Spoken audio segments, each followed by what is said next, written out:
Students, आज कुछ numericals problems को हम देखेंगे और इस न्यूमेरिकल प्रॉब्लम के बेस को आज आप समझिएगा इसको, और कल भी हम आपको कुछ न्यूमेरिकल्स और बताएंगे उसको समझ करके, और फिर हम आपको एनसीईआरटी के सारे क्वेश्चंस जब देंगे तो ये सारे क्वेश्चन आप एक जगह सॉल्व करके रखेंगे।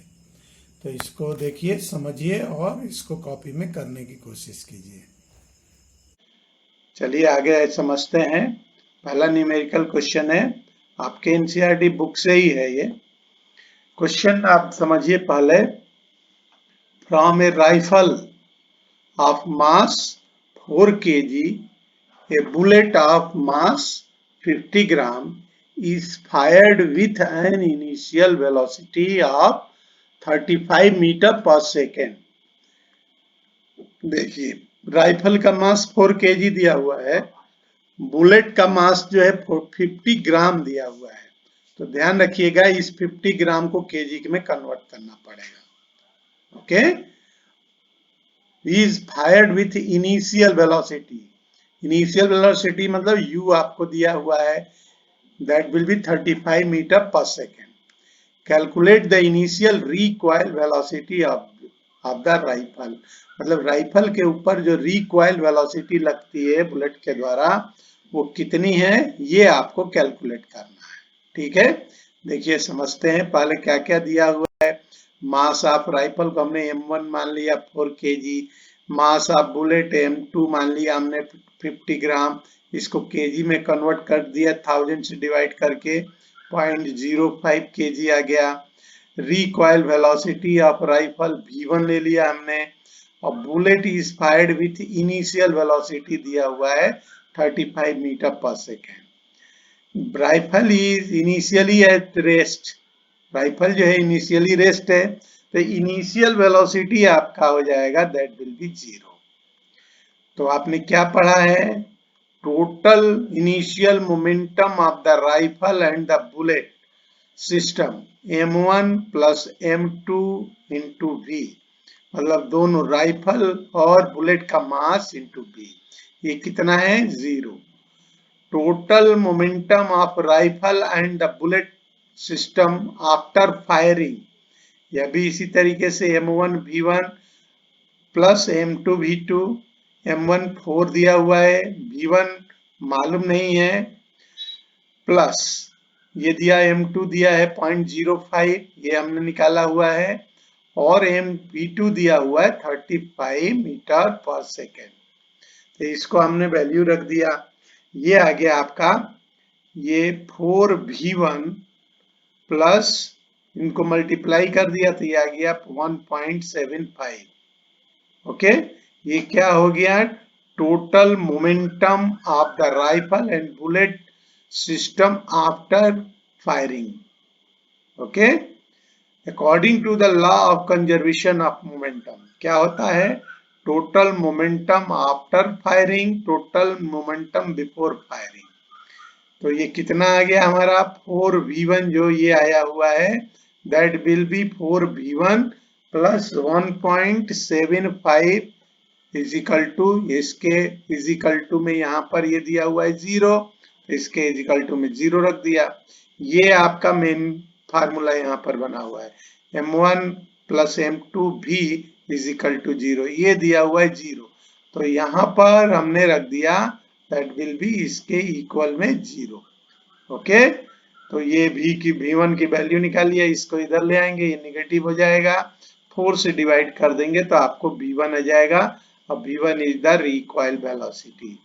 द नेगेटिव साइन, जो नेगेटिव साइन है उससे कोई फर्क नहीं पड़ता है, क्या है? That is indicate that the rifle recoil backward. मतलब राइफल जो है, बुलेट जब राइफल के ऊपर जो फोर्स लगाता है that is the recoil velocity, और यह बैकवर्ड डायरेक्शन में होता है, और वो आया आपका आंसर 0.4375। ओके, इस टाइप के क्वेश्चन जितने भी मिल जाए आपको करना है, क्योंकि इस टाइप के क्वेश्चन भी आते हैं। सेकंड क्वेश्चन है आपका, देखिए ये भी एनसीईआरटी क्वेश्चन ही है।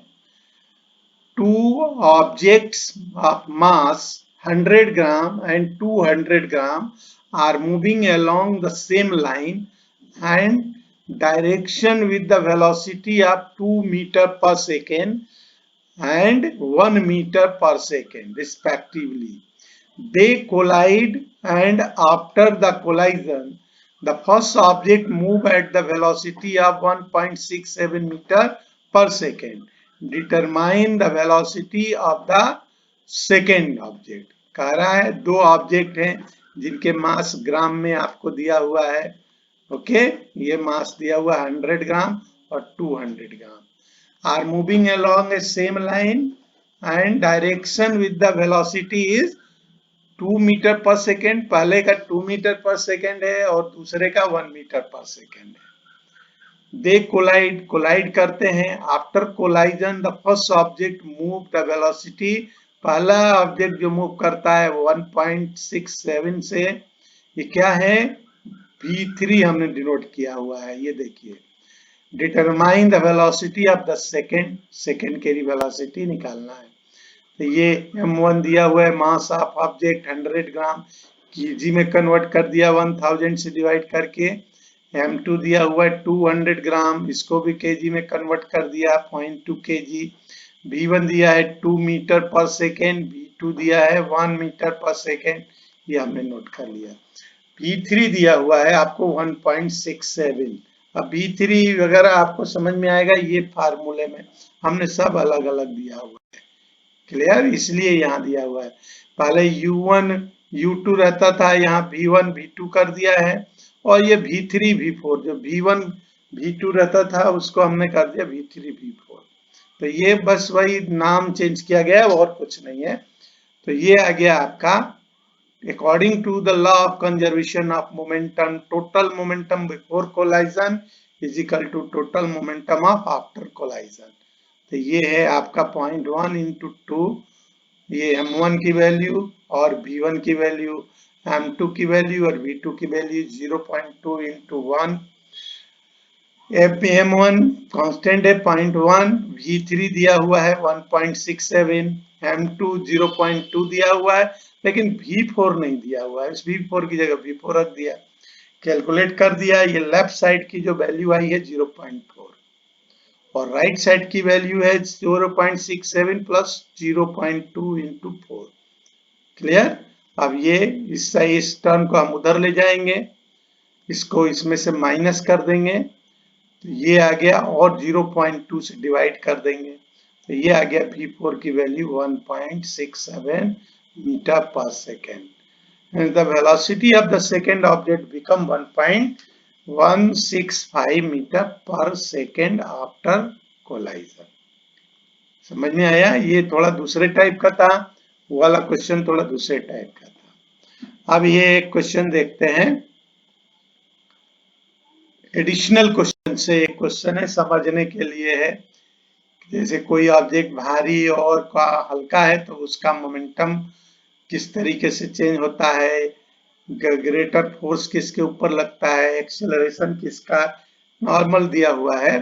जैसे दिया है question, a large truck and A car both moving with the velocity of magnitude small v have a head on collision, मतलब सीधे सीधे टकराते हैं, and both of them come at halt after that. halt means रुक जाते हैं. if the collision lasts for 1 second, टकराने का जो समय दिया है 1 सेकेंड है, तो क्या क्या पूछा है उन्होंने, ध्यान दो.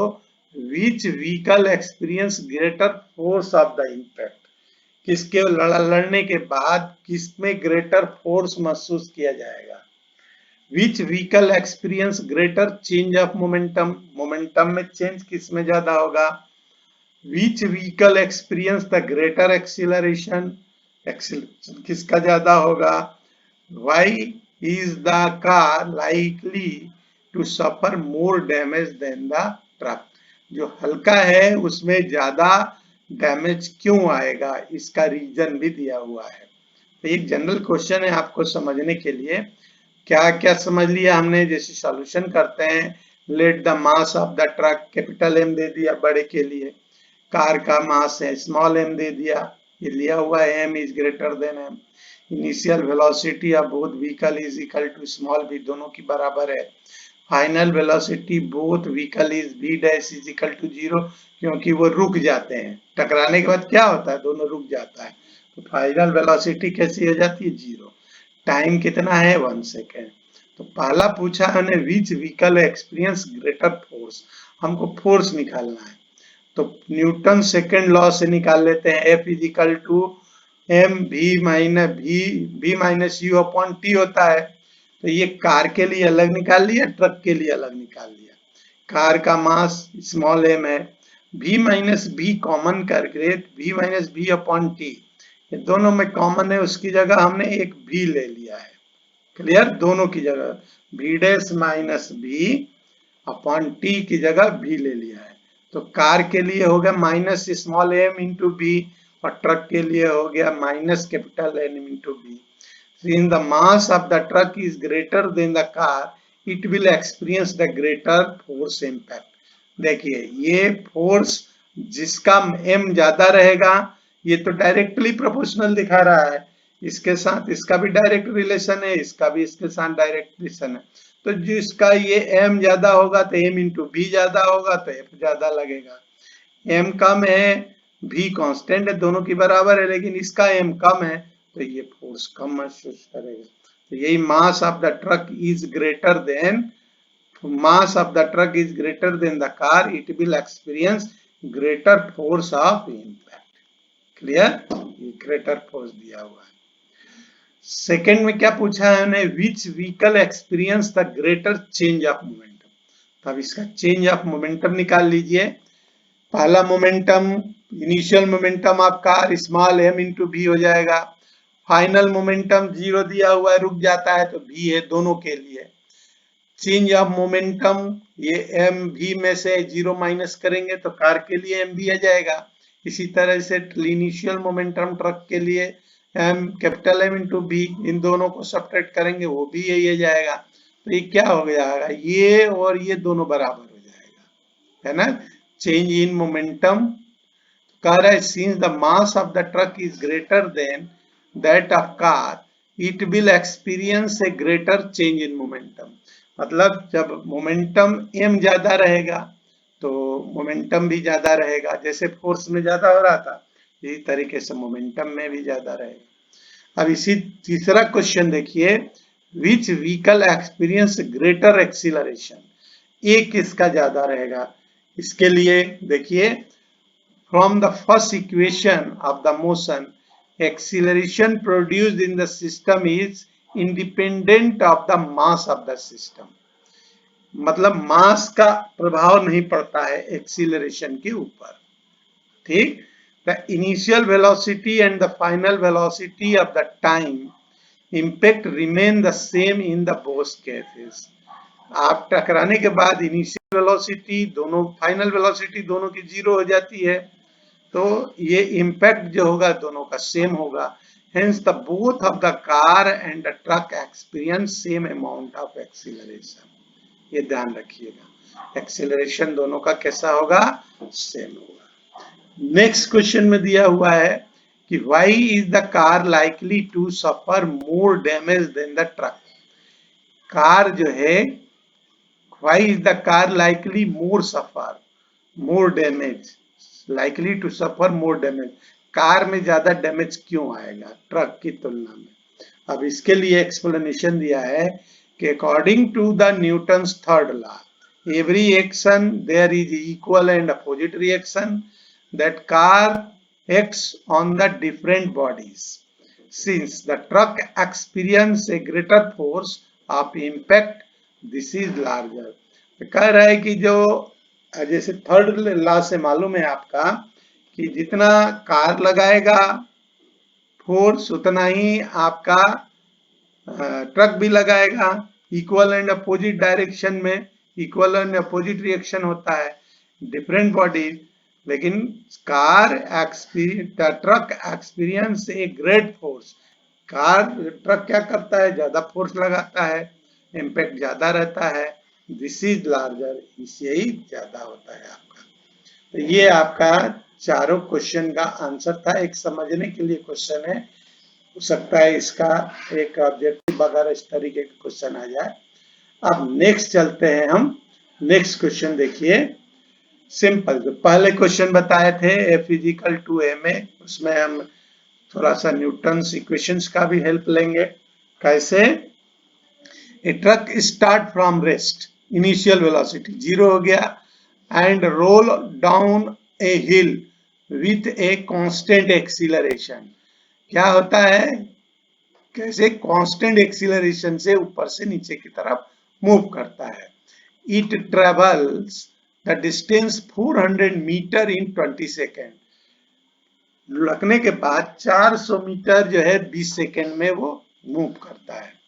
फाइंड इट्स एक्सीलरेशन, तो ये पता लगाना है, ठीक। Find the force acting on it if its mass is 7 metric ton, मतलब मास भी पता लगाना है ये मीट्रिक टन में। तो मीट्रिक टन का यूनिट आप ध्यान रखिए, 1 मीट्रिक टन में 1000 केजी होता है, तो इस केजी में कन्वर्ट कर लेंगे। ये भी मास दिया है, इसको भी हम केजी में कन्वर्ट कर सकते हैं। तो ये देखिए इनिशियल वेलोसिटी तो रेस्ट से स्टार्ट होता है, 0 हो गया। टाइम दिया हुआ है आपका 20 second. Distance covered stone S दिया है 400 metre according to the Newton second law से। अब देखिए हमको u मालूम है, t मालूम है और s मालूम है, हमको निकालना है एक्सीलरेशन। तो एक्सीलरेशन के लिए क्या चाहिए, f is equal to m into a होता है। अगर a निकालना है तो f upon s is equal to m upon a, that will be f is equal to हो जाता है आपका जो आपका ये दिया हुआ है मास इंटू एक्सीलरेशन, मास जितना दिया हुआ है और एक्सीलरेशन जितना दिया हुआ है, दोनों को मल्टीप्लाई कर देंगे।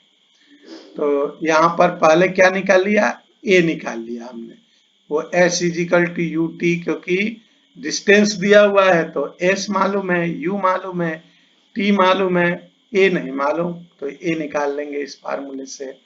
यहाँ रख दिया हमने, a पता लग गया।